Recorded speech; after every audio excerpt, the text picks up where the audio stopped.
الحمد لله نحمده ونستعينه ونستغفره ونعوذ بالله من شرور أنفسنا ومن سيئات أعمالنا من يهده الله فلا مضل له ومن يضلل فلا هادي له أشهد أن لا إله إلا الله وأشهد أن محمدا رسول الله اللهم صل على محمد وعلى آله وأصحابه ومن تبعهم بإحسان إلى يوم الدين. وقال الله تعالى يا أيها الذين آمنوا اتقوا الله حق تقاته ولا تموتن إلا وأنتم مسلمون.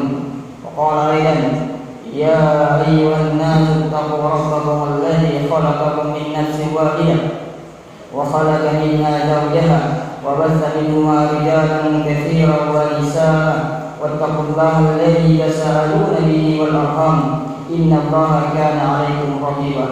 وقال أيضا يا أيها الذين آمنوا اتقوا الله وقولوا قولا سديدا يصلح لكم أعمالكم ويغفر لكم ذنوبكم ومن يطع الله ورسوله فقد فاز فوزا عظيما.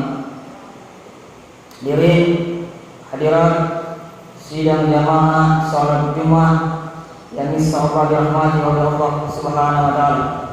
Alhamdulillah kita panjatkan puji syukur kehadirat Allah Subhanahu wa taala karena sampai hari ini, sampai detik ini egana nikmat nalaki Allah Subhanahu wa taala. Nak koiro dibilangi degada satupun orang di antara kita yang sanggup menghitung nikmatnya Allah Subhanahu wa taala. Wa in ta'udu nikmatallahi la tuhsuha. Dan jika kalian ingin menghitung nikmatku, maka sungguh kalian tidak akan sanggup menghitungnya. Salawat dan salam kita kirimkan kepada junjungan Nabi besar Muhammad sallallahu alaihi wasallam. Ia nasi kiripa majaringan kilai, tapi manfaatnya kelak sangat luar biasa di hari kiamat. Nasuro ki Allah Subhanahu wa taala puasa, tapi dia nak puasa. Nasuro ki mas sembahyang, nasuro ki haji, tapi dia nak haji, dia nak sembahyang. Tapi nasuro ki mas salawat kepada kita, dia juga bersalawat kepada Nabi sallallahu alaihi wasallam. Inna Allah wa malaikatahu yusalluna 'alan nabi. Sesungguhnya Allah dan para malaikatnya juga bersalawat kepada Nabi sallallahu alaihi wasallam. Jadi dari tamasik Pak masalawat kita man shalla alaiya hina yusni wa asharan wa hina yumsi asharan adarakathu syafaat yaumil qiyamah. Ini masalawat kepada aku pada pagi harinya 10 kali, sorenya 10 kali, maka dia akan mendapatkan syafaatku kelak di hari kiamat. Masya Allah. Mari ingat kililai, tapi manfaatnya kelak sangat luar biasa di hari kiamat. Mudah-mudahan iman gue mendapatkan syafaat beliau kelak di hari kiamat. Amin. Hadirin sidang jamaah Jumat yang insyaallah dirahmati oleh Allah Subhanahu wa taala. Dari sekian banyak perintah Allah Subhanahu wa taala, engkasih perintah Allah Subhanahu wa taala yang sangat penting. Saking pentingnya, melebihi pentingnya dari sekedar makan dan minum. Aku manre siapa minum itu penting, maka perintah Allah yang satu ini jauh lebih penting. Agar apa? Yaitu menuntut ilmu.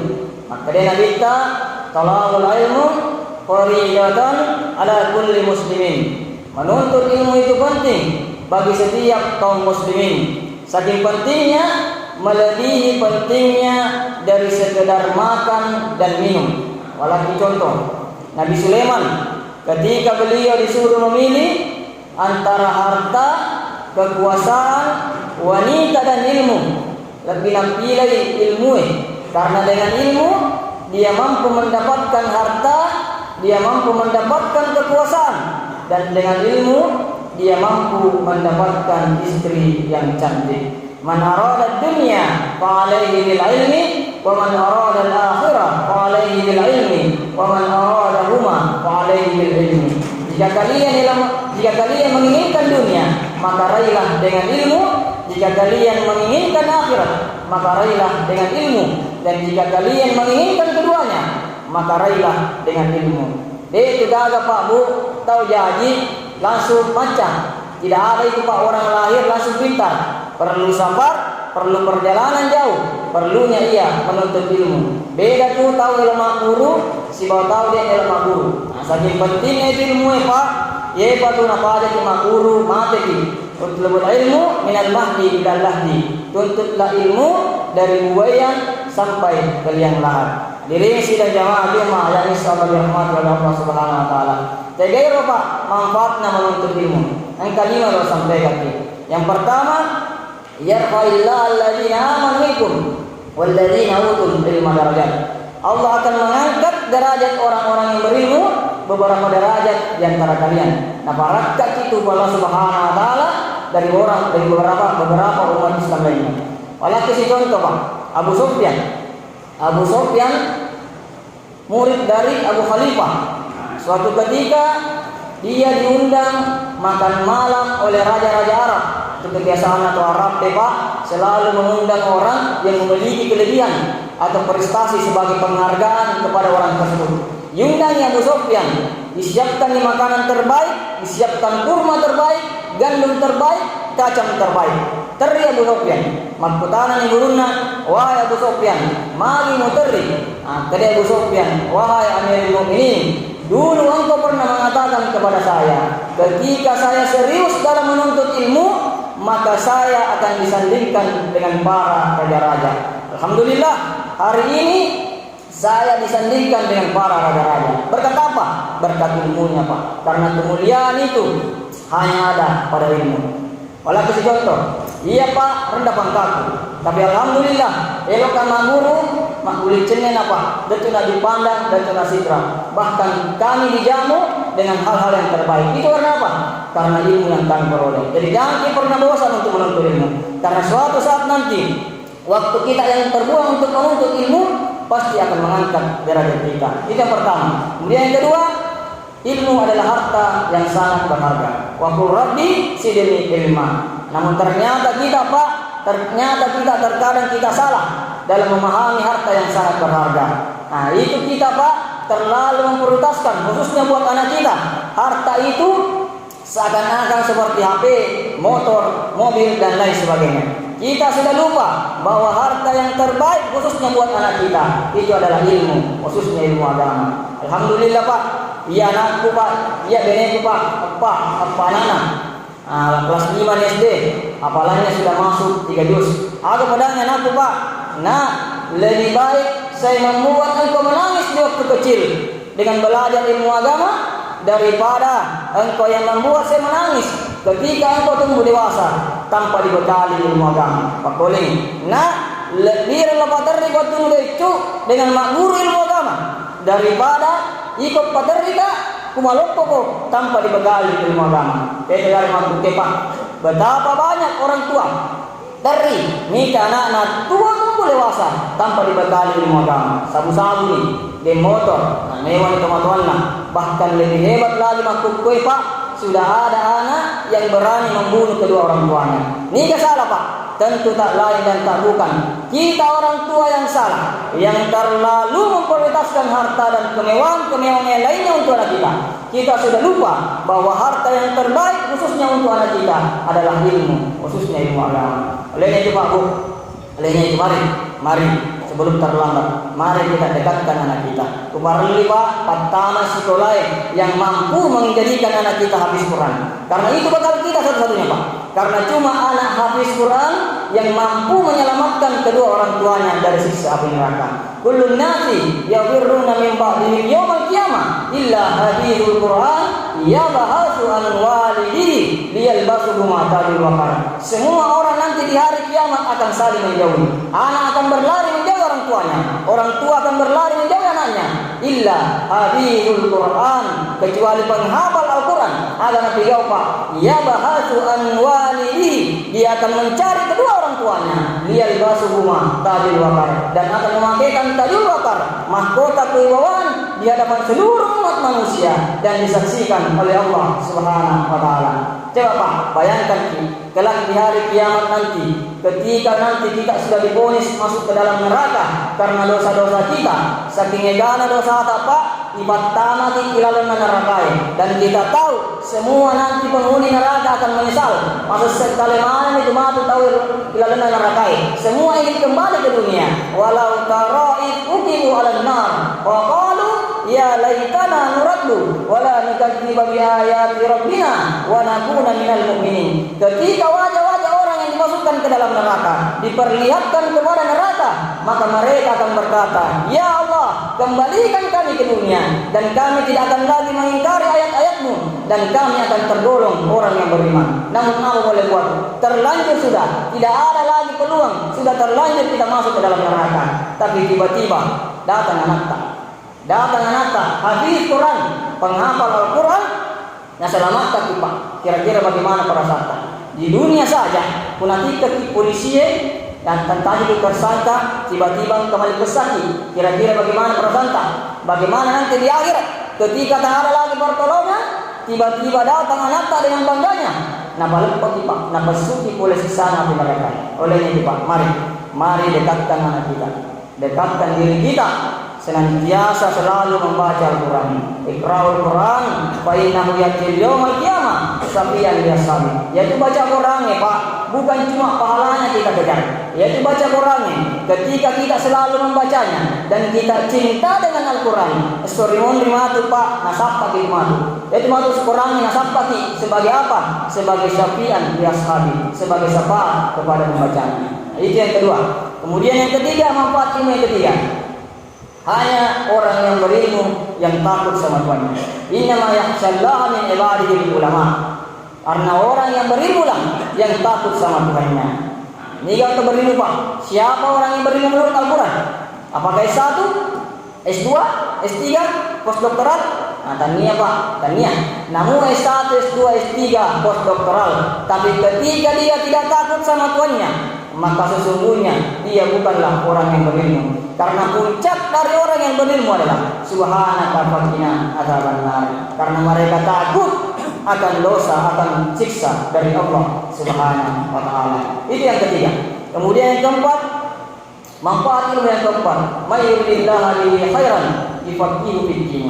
Barang siapa yang menginginkan kebaikan, maka akan dimudahkan menuju kepada agama Allah Subhanahu wa taala. Tangan Nabi Pak, kata-kata Profesor B.J. Habibie, mantap presiden tak? Akan asa B.J. Habibie waktu mati. Seandainya saya disuruh memilih antara ilmu agama dan ilmu yang sepelajari saat ini, maka lebih pilih ilmu agama. Padahal kita tahu ilmunya B.J. Habibie Pak, dia nak kalah. Tapi madai Pak, capana tuotona, dia lebih memilih ilmu agama daripada ilmu yang dia pelajari saat ini. Nah, ternyata dia baru sadar bahwa ilmu agama lah yang mampu menenangkan hatinya. Ilmu agama lah yang mampu menuntunnya kepada Allah, dan ilmu agama lah yang mampu menyelamatkannya dari siksa api neraka. Nah, walaki si contoh Pak, walaki contoh.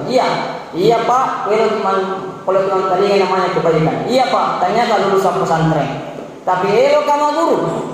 Allah menginginkan kebaikan sama saya, maka Allah mudahkan kami untuk menuju kepada agamanya. Allah mudahkan kami memahami ayat-ayat Al-Quran dan memahami hadis-hadis Rasulullah SAW. Tidak ada yang tidak mungkin Pak.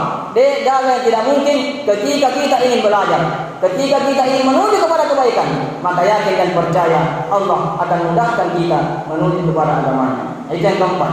Kemudian yang terakhir, bahwasanya menuntut ilmu itu disandingkan oleh Rasulullah sebagai taman surga. Idza marartum bi riyadil jannah fartau qalu ma riyadil jannah qala hilal zikri. Ketika kalian melewati taman-taman surga, lepati. Kade sahabat, ya Rasulullah, tegairu taman-taman surga. Kade nabita qala hilal zikri, yaitu majelis ilmu. Makin menuntut ilmu disandingkan dengan jalan menuju surga. Karena menuntut ilmu itu susah Pak, mawatan. Begitu juga jalan menuju surga, susah. Huffatil jannatu bil maqari wa huffatin naru bis syahawati. Surga itu dikelilingi dengan sesuatu yang bertentangan dengan jiwa. Sedangkan neraka sesuatu yang menuruti hawa nafsu. Makanya itu menuntut ilmu itu Pak susah, karena perlu pengorbanan, perlu lelah, perlu capek, perlu banyak waktu yang dibuang Pak.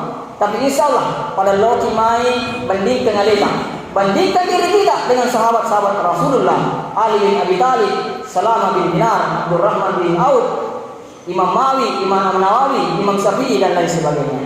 Tidak ada apa-apanya kita Pak dibandingkan dengan mereka. Mereka Pak dalam satu hari tidurnya hanya 4 jam, 3 jam.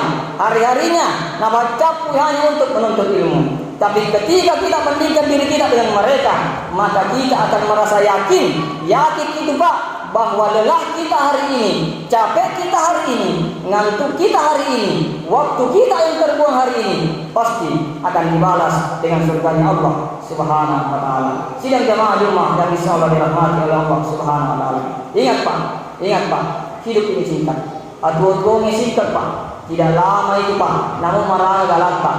Sejauh apapun kita melangkah, setinggi apapun kita terbang, sedalam apapun kita menyelam, tetap itu Pak, campana tututa adalah amaten. Qul innal mauta alladzi tufirruna minhum fa innahu mulaqikum tsumma turaduna ila alimil ghaibi wasyahada. Katakanlah, kematian yang senantiasa kalian menjauh darinya, sungguh akan mendatangi kalian dan kalian akan dikembalikan kepada Allah yang Maha Gaib dan Maha Nyata. Ingat Pak, hidup ini singkat, atuh-atuh singkat, singkat sekali. Kenikmatan ini singkat, anyaman-anyaman ini singkat Pak. Tapi ketika yang singkat ini tak mampu kita manfaatkan, maka kenikmatan yang singkat ini akan menjadi malapetaka buat kita. Kullu nikmatillah tuqarribu minallahi wa hibaliyah. Setiap nikmat, harta, pangkat, jabatan, keluarga dan nikmat-nikmat yang lainnya, ketika tak mampu mendekatkan kepada Allah, tak mampu mengingatkan kepada Allah, maka itu akan menjadi malapetaka buat kita. Hadirin sidang jamaah Jumat yang insyaallah dirahmati Allah Subhanahu wa taala. Jadi sebagai penutup Pak, saya tutup dengan satu kisah.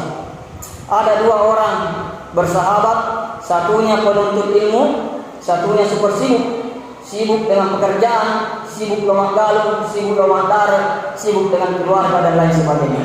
Angka waktu yesilona penuntut ilmu nerei sur-surna super sibuk. Nere lemas dia, nere lemas sumpahnya, nere lemas dengarkan ceramah dan lain sebagainya. Ada alasannya Pak, selalu alasannya sibuk lemak galung, sibuk lemak darah, sibuk dengan keluarga dan lain sebagainya. Maka siapa yoli kisur-surna penuntut ilmu, selalu alasan yang sama, sibuk dengan sawah, sibuk dengan pekerjaan, sibuk dengan kebun dan lain sebagainya.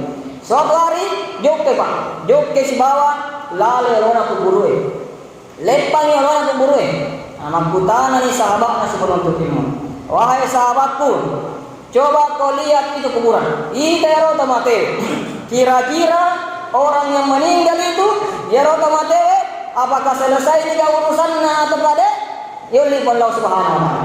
Ada nasa si super siu. Dek Pak. Bahkan rata-rata mereka dek pada pensiun, ayoli Allah Subhanahu wa taala. Rata-rata dek pada nyala sena, silalona puramatana, ayoli Allah Subhanahu wa taala. Pertanyaan si kedua. Ita gare aro kuburue. Ita gare aro tamate. Kira-kira keluarga na ikhlas siga? Ridho ida? Na yoli Allah Subhanahu wa taala. Agak sinasok Pak. Dek. Rata-rata tomate diantar dengan tangisan. Terima keluarga waktu namanya. Apa Pak? Apa hikmah yang balik kisah ini? Apa yang pelajaran yang bisa kita ambil dari kisah ini?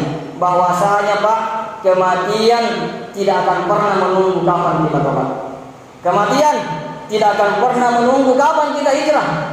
Tapi mari jadikan tobat kita, jadikan hijrah kita yang senantiasa menunggu atau menanti kedatangan kematian kita. Innal ladzina amanu wal ladzina hajaru wa jahadu fi sabilillah ulaika yarjuna rahmatallah wallahu ghafurur rahim. Karena sesungguhnya orang yang beriman itu senantiasa berhijrah dan berjihad di jalan Allah Subhanahu wa taala karena mereka mengharapkan rahmat dan ampunan dari Allah Subhanahu wa taala dan karena mereka takut akan siksa dari Allah Subhanahu wa taala. Aku qouli hadza astaghfiru innahu huwal ghafurur rahim.